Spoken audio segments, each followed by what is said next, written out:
நம்ம எல்லாருமே ஜெயம் ரவி அவர்கள் நடிச்ச பேராண்மை படத்தை பார்த்திருப்போம். அதுல ஒரு முக்கியமான லெக்சரிங் சீன் வரும்.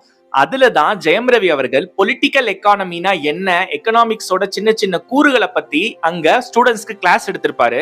அந்த சீன் நமக்கு ஒரு முக்கியமான எக்கனாமிக்ஸ கத்து கொடுக்குது அப்படின்னு சொன்னா உங்களால நம்ப முடியுதா?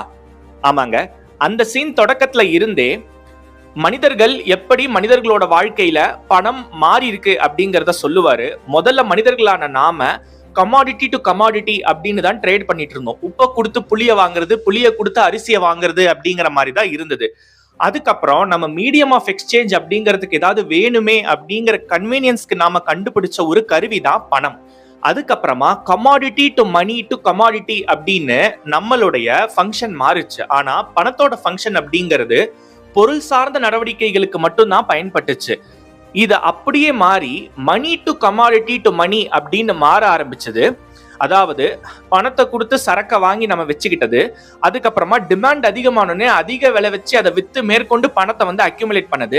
இந்த ஸ்டேஜ்ல இருந்துதான் பணம் அப்படிங்கிற பொருள் வெகுமக்கள் கையில இருந்து ஒரு சிலரோட கைக்கு வெல்தா அக்யூமுலேட் ஆனதா கால்மார்க்ஸ் அவர்கள் சொல்றாரு.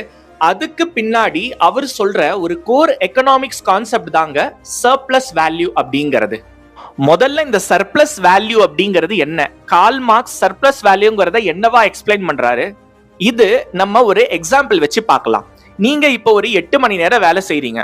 உங்க வேஜஸ்க்கு இணையான குட்ஸ், உங்களோட கூலிக்கு இணையான பொருட்களை நீங்க முதல் 3 மணி நேரத்திலே நீங்க ப்ரொடியூஸ் பண்ணிடுறீங்க அப்படிங்கறதா இந்த சர்ப்ளஸ் வேல்யூ தியரியோட ஒரு கோரே.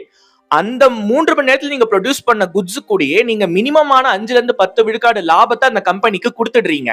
அதுக்கப்புறம் ரிமைனிங் 5 ஹவர்ஸ்ல நீங்க ஒர்க் பண்ணும்போது அந்த டைம்ல நீங்க உருவாக்குற குட்ஸ் அண்ட் சர்வீசஸோட வேல்யூ, அந்த வேல்யூ உங்களுக்கு எந்த அடிஷனல் பேயும் இல்லாம ப்ராஃபிட்டா உங்களோட முதலாளிக்கு போய் சேர்ந்ததுன்னா அதுதான் சர்ப்ளஸ் வேல்யூ அப்படின்னு கால்மார்க்ஸ் அவர்கள் தன்னுடைய நூலான தஸ் கேபிட்டால்ல எக்ஸ்பிளைன் பண்றாரு.